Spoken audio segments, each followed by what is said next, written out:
नमस्कार मेरे दर्शक मित्रों, प्रभु यीशु मसीह के मधुर नाम में आप सभी को प्रेमी सलाम। और मैं प्रभु में आप सबका भाई आशीष राजकुमार, और इस समय मैं गुजरात की धरती से बोलता हूँ। आप सभी का भला और आप सभी का विकास चाहने के लिए और सबको एकता में लाने के लिए मैं लगातार समाचार लेकर आता हूँ।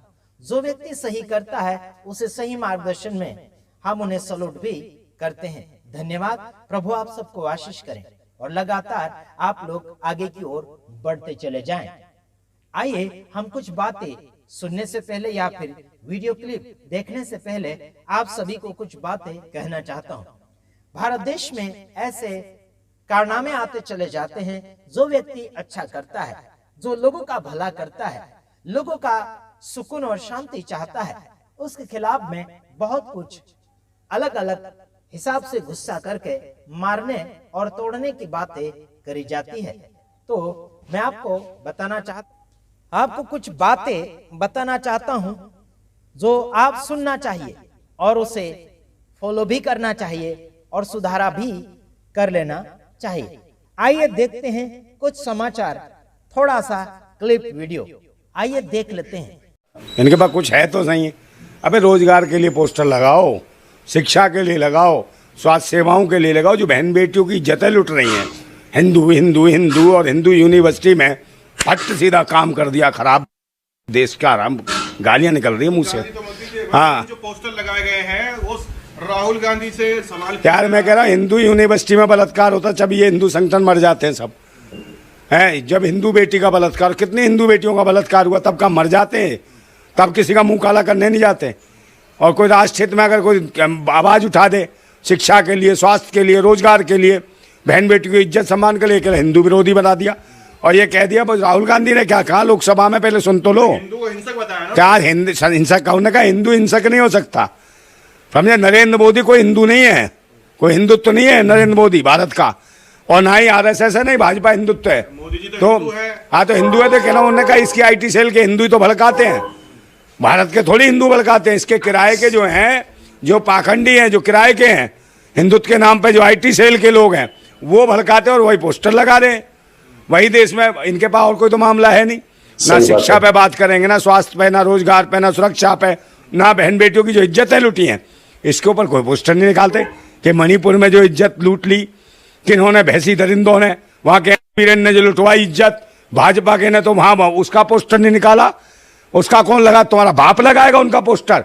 जो देश के सेना के पूर्व सैनिक की पत्नी को निर्वस्त्र करके नंगा करके दौड़ाया, उसका रेप करा, उसका पोस्टर कौन लगाएगा? जब बहन बेटियों के बलात्कार हो जाते हिंदू बेटियों के और तब मर जाते हो। कहाँ गए थे भाई जब मनीषा वाल्मीकि का हुआ बलात्कार, उसको मार दिया और उसकी जुबान काट दी, रातों रात जला दिया उसे, पोस्टमार्टम नहीं होने दिया, तब कहाँ हिंदू मर गए थे? गांधी की हिंदुओं से इतनी दुश्मनी क्यों है? कौन सी दुश्मनी? कौन? अबे यार जबरदस्ती तुम वो चला रहे IT सेल के तो पिल्ले हैं जो अबे टारगेट कुछ नहीं है। जब जो बोला ही नहीं है, जो बोला ही नहीं है उसे क्यों नहीं टारगेट करते? मोदी को टारगेट करो। प्रकट होता है तो प्रकट कहाँ से हुआ? पूछो उससे कहाँ से प्रकट हुआ? कोई नहीं है। गांधी कुछ भी बोलेंगे, कुछ भी चलेगा। क्या राहुल गांधी ने बोल दिया भाई? तो राहुल गांधी ने कुछ नहीं बोला, तुम तो राहुल गांधी के लिए पीछे पड़ गए हैं। ऐसे लग रहा है अरे IT सेल के पीछे पड़ गए।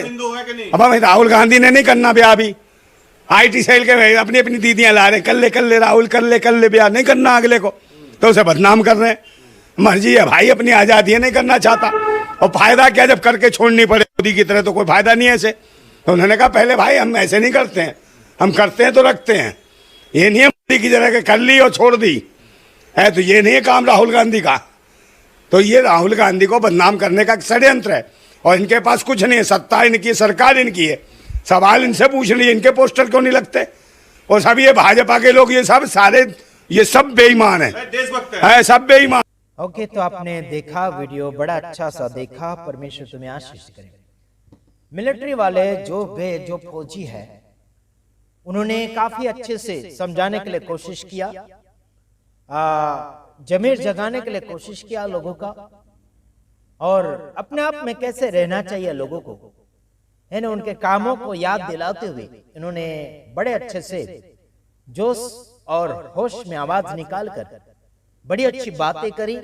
हम उनका धन्यवाद करते हैं जो काफी लोगों के लिए अपनी नौकरी करते करते लोगों के लिए भी अच्छा हित का सोचते हैं, अच्छा सोचते हैं, उन सभी का धन्यवादी हैं।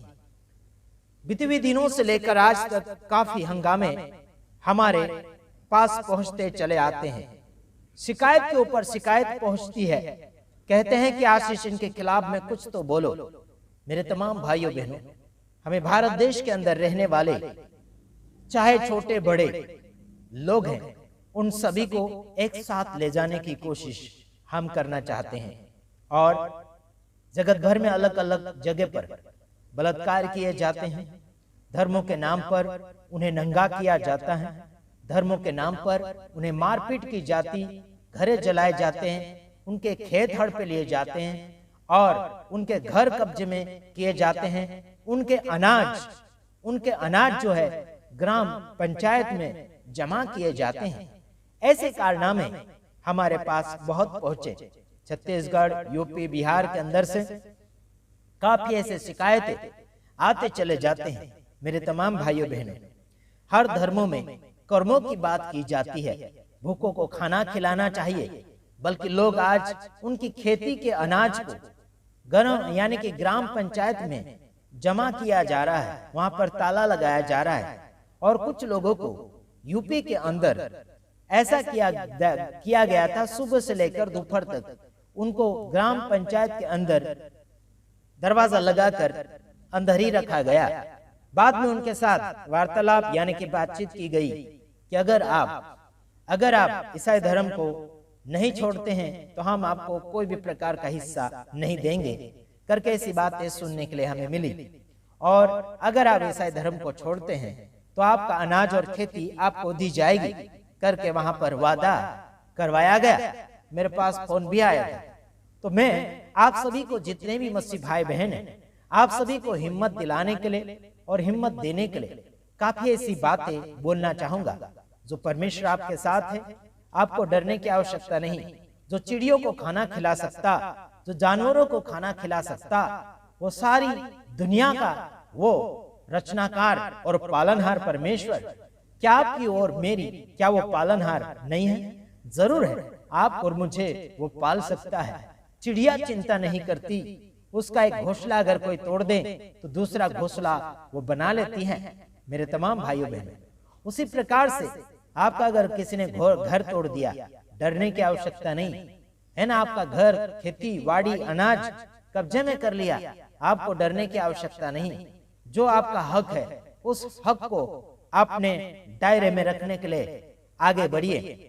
आपके आजू बाजू के अड़ोसी पड़ोसी, पुलिस चौकी है, थानेदार है, उनके साथ जाकर मिलो और बातचीत करो और सबका भला सोचो।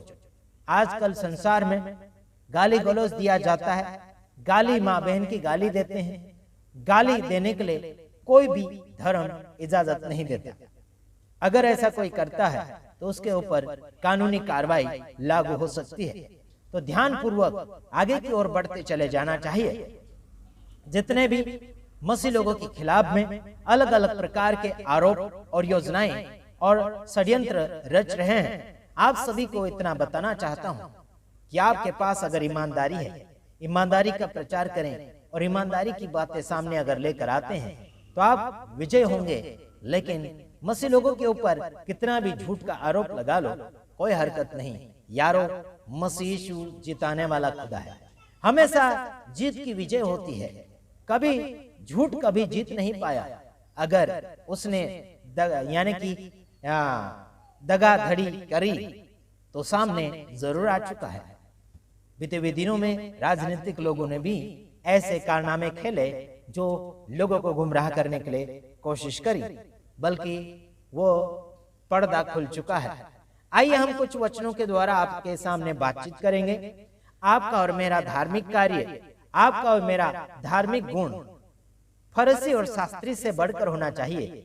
और आज वर्तमान में अलग अलग प्रकार के धार्मिक गुरु और धार्मिक पंडित जी रहे हैं, इनसे बढ़कर आपका और मेरा धार्मिक गुण होना चाहिए। आइए देखते हैं मत्ती रचित सुसमाचार उसका 5 अध्याय उसका 20 वचन में आपके सामने पढ़ना चाहूंगा। उसमें लिखा है, क्योंकि मैं तुमसे कहता हूं कि यदि तुम्हारी धार्मिकता शास्त्रियों और फरीसियों की धार्मिकता से बढ़कर न हो तो तुम स्वर्ग के राज्य में कभी प्रवेश न, यानी कि यहां लिखा, फिर से पढ़ता हूं, राज्य में कभी प्रवेश करने न पाओगे। क्या मेरे तमाम भाइयों बहनों, फरीसी और शास्त्री से बढ़कर आपके धार्मिक काम नहीं है तो आपको स्वर्ग के राज्य में पहुंचने का कोई भी अलाउ नहीं है। चाहे कोई भी धर्म से ताल्लुक रखने वाले आम जनता, आप सभी को एक बात बताना चाहता हूं कि आप फरीसी और शास्त्रियों से बढ़कर अपना धार्मिक काम नहीं बता रहे, या फिर आपके अंदर वो गुण और हरकतें नजर नहीं आ रही, तो आप किसी काम के नहीं। कचरा भी कुछ काम में लग जाता है, बल्कि आपकी जिंदगी किसी काम की नहीं होगी। हालांकि एक बात मैं मद्देनजर रखते हुए आप सभी को याद दिलाना चाहता हूँ, फरीसी और शास्त्रियों से बढ़कर आपका और मेरा जीवन धार्मिक होना चाहिए। ठीक है, वो सामने वाले जो धार्मिक लोग हैं उनसे बढ़कर आपके अंदर धार्मिकता दिखना चाहिए। लोग आपके साथ बुराई करते हैं तो आप भला कीजिए, उसमें कोई भी डाउट नहीं है। यीशु मसीह ने यह भी कहा कि बुराई के बदले बुराई ना करें। एक गाल के ऊपर कोई थप्पड़ मारता है तो दूसरा गाल फेरने के लिए प्रभु यीशु मसीह ने इजाजत दिया, और इसी वचन को गांधी जी ने भी इस्तेमाल किया। साथ ही साथ इसी वचन को राहुल गांधी ने भी इस्तेमाल किया सत्संग भवन के अंदर।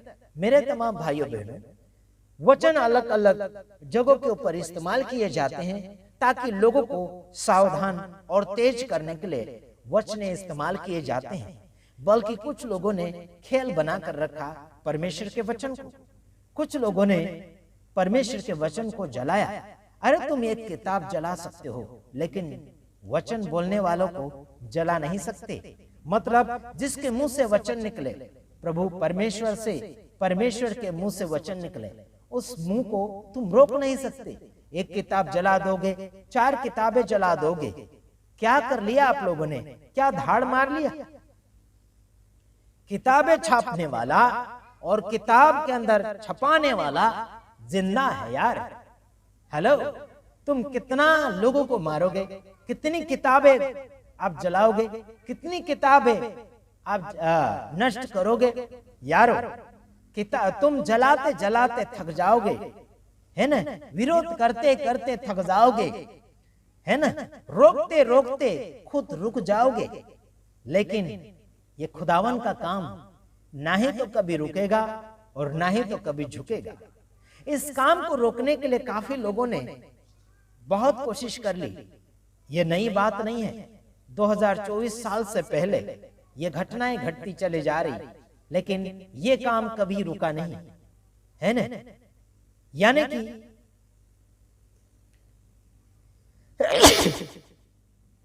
मैं आपको सुनाना चाहता हूं, भारत देश के अंदर थोमा आया जो प्रभु यीशु मसीह के साथ में रहा और खाया।